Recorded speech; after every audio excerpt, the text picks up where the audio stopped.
குற்றப் பரம்பரை பாகம் 8. இசையாய் நழுவி ஓடிக்கொண்டிருந்தது சம்மங்கியார். உயரமான கரை மீதுள்ள ஒற்றை குடிலின் முற்றத்தில் பொன் உருக்கி தெளிக்கும் நிலா, பட்டை உரிந்த நாவல் மரங்கள் கரை நெடுக மினுமினுத்துக் கொண்டு இருந்தன. அடுக்கடுக்கான படிகளின் முடிவில் கதவு மூடி இருந்தது. பழுப்பு நிறத்தில் பச்சை மலையும் மலையடிவார ஆறும் ஆற்றங்கரை குடிலுமாக பனிப்பொழுதில் சௌந்தரியம் சமணமிட்டு உட்கார்ந்திருந்தது. மெல்லத் திறக்கும் கதவுகளில் இருந்து விடாரனின் கூடை பாம்பு போல் இருட்டென வெளியே வந்தான் நாகமுனி. முற்றத்தில் நின்று ஒரு சுற்று பார்த்தான். குளிர் பொழுதில் கொதித்து போயிருந்தான். விடிய போகிறதே, தரையில் ஓங்கி மிதித்தான். நாவல் மரங்களை கடந்து சம்மங்கி ஆற்றோரம் நீண்டு கொண்டே போகும் தடத்தில் ஆவேசத்தோடு நடந்து போனான் நாகமுனி. புறப்படுவதற்காகவே காத்திருந்தது போல் குடிலின் பின்புறமிருந்து மருள விழித்து கொண்டு வந்த ஒரு மான்குட்டி படிகளில் தாவி தாவி ஏறியது. திறந்து கிடந்த கதவருகே தலை நீட்டி வீர் என்றது. குட்டி வாளை விசிக்கி விசிக்கி என ஆட்டியது. மஞ்சளும் இளஞ்சிவப்புமாய் கசியும் விளக்கோலி நிறைந்த குடிலுக்குள் உற்று பார்த்தது. ஊசி மெழுகிய சிறு பீடத்தில் அமர்த்தப்பட்டிருந்த ஒரு வீணையின் தந்திகள் விரல்பாவ ஏங்கி முறுக்கேறி கிடந்தன.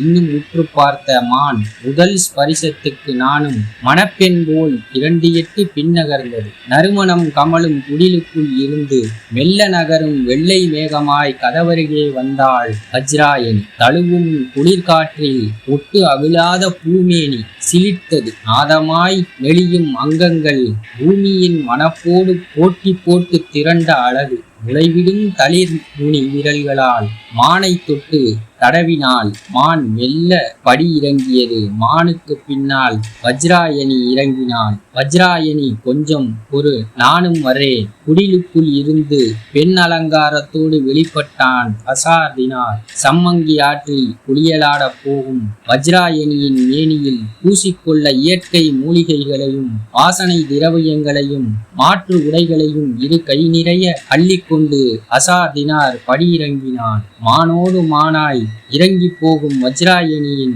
பின்னழகை பார்த்து பூரித்தான். நிஜாம்களின் அரண்மனை அந்தப்புறத்தில் கூட இப்பேற்பட்ட பேரழகி அவன் பார்த்ததில்லை. அசார்தினார் கைப்பக்குவத்தில் வளர்ந்தவள் வஜ்ராயணி. தன்னை விலை கொடுத்து வாங்கிய நாகமுனிக்கு அளித்த வாக்குப்படி வஜ்ராயணியை வளர்த்து ஆயிற்று. கண்ணிமை கழியாமல் பாதுகாத்தும் விட்டான். பச்சிலம் சிசுவாய் தத்தெடுத்து வளர்த்து கண்ணிமை எய்தும் வரை பொறுமை காத்த நாகமுனி இப்போதெல்லாம் வெறிகொண்டு அலைகிறான். நிஜாம்கள் பதுக்கி வைத்த வைரங்களையும் வைடூரியங்களையும் தேடி தினமும் பொழுது விடியும் முன் குடிலை விட்டு வெளியேறி போகிறவன் வனங்களிலும் மலை பள்ளத்தாக்குகளிலும் அலைந்து விட்டு இரவு திரும்புகிறான். அசார்தினாருக்கு தெரியும், இந்த வைரங்களும் வைடூரியங்களும் நாகமுனிக்குத்தான் சேர வேண்டியவை என்று. அவற்றின் இருப்பிடம் நாகமுனியின் கண்ணில் பட்டுவிட்டால் உடனே வஜ்ராயணியை நரபலி கொடுக்க நாள் குறிப்பான். இந்த பேரழகு பெட்டகம் ஒரு பௌர்ணமி இரவில் துள்ள துடிக்க போகும். அதுதான் விதி. நாகமுனி, அசார்தினார் இவர்கள் எல்லாம் யார்? தன்னை ஏன் இவர்கள் வளர்க்கிறார்கள் என்கிற கேள்விகள் எல்லாம் வஜ்ராயணிக்குள் எழுந்ததில்லை. அவளுக்கு அழுகை இல்லை, சந்தோஷம் இல்லை. பருவம் எய்திய போது தன் அங்க அவயங்களில் நிகழ்ந்த மாற்றங்கள் குறித்தும் அபிப்பிராயமே இல்லை. பறிக்கும் கைகளின்றி சூடும் தலையின்றி கானகத்தில் தானே முளைத்து மொட்டுவிட்டு மலர்ந்து உதிரப்போகும் காட்டுப்பூ போல் இருந்தாள். அவளுக்கு துணை வீணையும் இந்த மானும். அவளுடைய உலகம் இந்த குடிலும் சம்மங்கி ஆறும் அசார்தினாரும் தான். அசார்தினாருக்குத்தான் நெஞ்சுக்குள் அறுத்து கொண்டிருந்தது. தன் கண்ணுக்குள் வளர்த்த வஜ்ராயணியை நரபலி கொடுக்கும் பாவத்தை காணதான் உயிரோடு இருக்கக்கூடாது, அவளோடு தானும் மடிந்து போக வேண்டும் என்கிற முடிவில் இருந்தான். மானுக்கு முன்னால் துள்ளி குதித்து கரை இறங்கிய வஜ்ராயணி சலசலத்து ஓடும் சம்மங்கி ஆற்று நீரில் பாதம் நனைய நின்றாள். ஆற்று மீன்கள் எல்லாம் கூடி மொய்த்தன. குளியலாடி முடித்து கரையேறும் வரை மீன் கூட்டம் இவளை விட்டு போகாது. வில்லாயுதத்தின் வெகுநாளைய ஆசை இன்றுதான் கைகூடியது. காடு மலை ஆறு என காற்று போல் சுற்றித் திரிய ஒரு குதிரை கிடைத்து விட்டது. முரட்டு குதிரை. எத்தனையோ வெள்ளை அதிகாரிகள் சவாரி செய்ய முதுகு தந்த குதிரை. இதுவரை எவனும் இந்த குதிரையின் திமிருக்கேற்ப காலார ஓட விட்டதில்லை. லகானை அப்படியும் இப்படியும் ஆட்டி துரைத்தனம் பண்ணிக்கொண்டே மெதுவாக நடக்கத்தான் வைப்பார்கள். 2 தொடைகளாலும் லாவகமாக முதுகை கவ்வி பிடித்திருக்கும் வில்லாயுதத்தின் ஆளுமை குதிரைக்கு கிளர்ச்சியை உண்டு பண்ணியது. தான் விரும்பியவனையே கைப்பிடித்த குமரியின் உற்சாகத்தோடு மலையடிவார மேடு பள்ளங்களில் காற்றாய் மிதந்து போனது.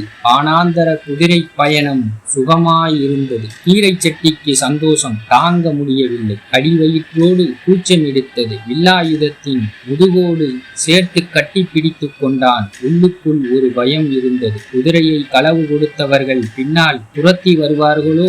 ஏய் வில்லாயுதம், வேகமா போ! கீரை செட்டி தூண்டிக் கொண்டே வந்தான். சம்மங்கி ஆற்றோர ஒற்றை அடிப்பாதை முன்னே நீண்டு கிடந்தது. விடிய வெகு நேரம் இல்லை. விடியும் முன் கொம்பூதிக்கு போய் சேர வேண்டும். ஊருக்குள் நுழைந்ததும் ஆத்தா அங்கம்மா திட்டும். ஐயா வேயண்ணா ஏற இறங்க பார்ப்பார். எதுவும் பேச மாட்டார். அப்பத்தா கூலாணி கிழவி சந்தோஷப்படுவாள். கிழவியை தூக்கி குதிரை மேல் உட்கார வைத்து ஒரு சுத்தி வரணும். வில்லாயுதம் குதிரையை விரட்டி கொண்டு போனான். எதிரே வெகு தூரத்தில் ஒரு ஆள் வருவது கீரை செட்டியின் கண்ணில் பட்டது. வில்லாயுதம் எவனோ வரான், வரட்டும். குதிரை பாய்ந்து போனது. திரித்த சடைகளுடன் நாகமுனி வந்து கொண்டிருந்தான். எதிர்த்தடத்தில் பாய்ந்து வரும் குதிரைகளை நெறித்து பார்த்தான். யார் இவர்கள்? நம் குடில் இருக்கும் திசையில் இவர்களுக்கு என்ன காரியம்? தடத்தை விட்டு விலகாமல் நின்றான். வில்லாயுதம் பாதையை விட்டு குதிரையை விலக்கி ஓட்டி கடந்து போனான். நாகமுனியின் தோற்றம் வில்லாயுதத்துக்கும் கீரை செட்டிக்கும் உறுத்தியது. யார் இந்த சாமி? இந்நேரம் எங்கே போகிறான்? எங்கேயும் போறான், நமக்கென்ன?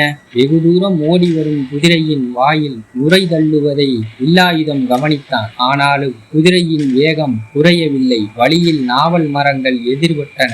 ஏய் கீரை செட்டி, குதிரை வாயிலே நுரை தள்ளுவது கொஞ்ச நேரம் நின்னு காலார கிளம்புவோ. கீரை செட்டிக்கு குதிரை சவாரி புதுசு. முதுகெல்லாம் வலி. குதிரையை இழுத்து பிடித்து வில்லாயுதம் நிறுத்தினான். கீரை செட்டிக்கு குதிரையை விட்டு இறங்க தெரியவில்லை. புரண்டு குதித்தான். குதிரையை வில்லாயுதம் ஒரு நாவல் மரத்தூரில் தரித்து கட்டினான். ஆனத்தில் நிலா இலகி கொண்டிருந்தது. கீரை செட்டிக்கு அயர்ந்து வந்தது. ஈர மணலில் 2 கால்களையும் பரப்பி கைகளை பின்னுக்கு முட்டு கொடுத்து உட்கார்ந்தான். முன்னே நாவல் மரங்களுக்கு அப்பால் ஒற்றை குடில் தட்டுப்பட்டது. வில்லாயுதம் இந்த வனத்திரத்துக்குள் பொய்யாரமாக ஒரு குடிசையை பாரேன். நெடுநேரமாக நான்கு வறண்டு போயிருந்த வில்லாயுதத்துக்கு குடிலை பார்த்ததும் ஒரு சந்தோஷம். குடிலை நோக்கி நடந்தான். அழகான குடில். சின்ன சின்ன வண்டுகளின் பறவைகளின் சத்தங்களுக்கு இடையிலும் அடர்த்தியான அமைதி நிலாவியது. குடிலின் முற்றத்தில் வந்து நின்று ஒரு வளையம் பார்த்தான். படிகளில் மெல்ல ஏறினான். குடிலின் வாயில் திறந்தே கிடந்தது. ஆடை களையாமல் வஜ்ராயணி சம்மங்கி ஆற்றுக்குள் இறங்கினான். சுற்றி மொய்த்த மீன் கூட்டம் அவளை வட்டமிட்டு அழைத்து கொண்டு போயின. மாற்று உடைகளையும் வாசனை திரவியங்களையும் கரையில் ஒரு சிறு பாறை மீது பத்திரப்படுத்திய ஹசார்தினார் ஆற்றுக்கரை ஓரமாகவே நடந்து பூத்து குலுங்கும் காட்டுப்பூக்களை பறிக்க போனான். குளித்து கரையேறியதும் வஜ்ராயணிக்கு சூட்டி அழகு பார்க்க வேண்டும். கால் நனைத்தபடி கரையில் நின்ற மான் நீருக்குள் மீன் கூட்டத்தோடு போகும் வஜ்ராயணியை வைத்தகன் வாங்காமல் பார்த்த. வஜ்ராயணியின் உள் எலும்புகள் வெள்ளி நிறத்தில் மீன் முள்ளாய் மாறின. மச்சக்கண்ணி ரூபம் எடுத்து மீன்களோடு மீனாய் சம்மங்கி ஆற்றுக்குள் நீந்தி விளையாட போய்விட்டால் மான் கரையேறியது. திறந்து கடந்த குடிலின் வாயிலுக்குள் வில்லாயுதம் தயங்கி நுழைந்தான். கதவை மெல்ல தட்டி அழைத்தான். உள்ளே ஆள் இருப்பதாக தெரியவில்லை. பூவனத்து வாசனை குடில் முழுக்க நிறைந்திருந்தது. சம்மங்கி ஆற்றை பார்த்த சிறு பீடத்தில் வீணை இருந்தது. பொத்தி பொத்தி எட்டு வைத்து அருகே போனான். வீணையின் படிவளவு மலர்ந்து படுத்திருக்கும் ஒரு பேரழகி போல் நெஞ்சுக்குள் படிந்தது. குனிந்து உற்று பார்த்தான். தொட வேண்டும் போல் இருந்தது. வறட்சி தாக்கம் எல்லாம் மறந்து போயின. மேனி படர்ந்து மீண்டும் விரல்களுக்காக உருக்கேறி கிடக்கும் வீணையின் தந்திகளை ஆட்காட்டி விரலால் தீண்டி விட்டான். கொண்டான். மான் மருண்டது. ஹசார்தினார் கூடையில் பறித்து போட்ட புஷ்பங்கள் சிலுப்பின. சம்மங்கி ஆறு பொங்கி புரண்டது. அடி ஆழத்தில் நீந்திக் கொண்டிருந்த வஜ்ராயணியின் தேகம் குலுங்கி நாளங்களில் சூடேறியது. அங்க அவயங்கள் புதுகுணம் காட்டின. ரோம கால்களில் வழியே பருவம் உடைப்பெடுத்தது. வில்லாயுதம் வீணையை தீண்ட தீண்ட சம்மங்கி ஆற்றுக்குள் வஜ்ராயணி சுழன்று சுழன்று பரவச கூத்தாடினாள். இதுவரை அறியாத பரவசம். மீன் கூட்டம் இசைந்தாடின. ஹசார்தினார் பதறினான். ஏதோ ஆபத்து நுழைந்து விட்டது. பூக்குடையோடு குடிலை நோக்கி ஓடி வந்தான். உயிரை விளைக்கும் நாதம் எழுகின்ற வீணையின் தந்திகளை வில்லாயுதம் சற்றே அழுத்தி சுண்டினான். படீரென தெரித்து அருந்து சுருண்டது. குற்றம் செய்தவன் போல் பதறிப்போனான். நாதம் அலைந்து அடங்கியது. நீருக்குள் சதுராடி கொண்டிருந்த வஜ்ராயணி நாடி தளர்ந்தது. வில்லாயுதம் குடிலை விட்டு வெளியேறி வாசலுக்கு வந்தான். ஆற்று நீர் கிளிபடும் சத்தம் கேட்டு திரும்பினான். அங்கம் இறுக்கிய ஆடையோடு சொட்ட சொட்ட கரையேறி கொண்டிருந்த ஈரப்புண் சிற்பத்தை கண்டதும் அதிகலங்கி கிறுகிறுத்து போனான். பாதம் கூச பூமி நழுவிக் கொண்டிருந்தது. படியிறங்கி ஓடி ஒரு நாவல் மரத்தின் ஓரம் பதுங்கினான். சீண்டப்பட்ட அரவமாய் வஜ்ராயணி படியேறி கொண்டிருந்தாள். தன்னை மீட்டியவன் யார்? சீண்டியது எவன் விரல்? குடிலுக்குள் நுழைந்து தந்தி அருந்து கிடக்கும் வீணையை கண்டதும் கலங்கினாள். ஓடி வந்து ஹசார்தினார் ஆதரவாய் தோளை தொட்டான். இருவரும் வாயிலுக்கு வந்தார்கள். நாவல் மரத்தூரில் தரித்திருந்த குதிரையை அவிழ்த்து தாவி ஏறும் வில்லாயுதத்தின் முதுகு பிடரியும்தான் வஜ்ராயணியின் கண்ணில் பட்டன. முகம் காண மனம் அலைந்தது. முகம் திருப்பாமலேயே வில்லாயுதம் குதிரையை முன்னோக்கி தட்டி விட்டான். கிளம்பிய குதிரையில் தடுமாறி ஏறிய கீரை சட்டியின் தோளில் வஜ்ராயணியின் மான் கிடந்தது. அதன் 4 கால்களை இடது கையாலும் வாயை வலது கையாலும் கீரை சட்டி இறுக்கி பிடித்திருந்தான். மனக்கிறக்கத்தில் இருந்த வில்லாயுதம் கீரை சட்டியின் தோளில் கிடக்கும் மானை கவனிக்கவில்லை. கொம்பூதி நோக்கி குதிரை பறந்து போனது. இந்த கதை உங்களுக்கு பிடிச்சிருந்தா லைக் பண்ணுங்க, ஷேர் பண்ணுங்க, கமெண்ட் பண்ணுங்க, சப்ஸ்கிரைப் பண்ணுங்க. நன்றி, வணக்கம்.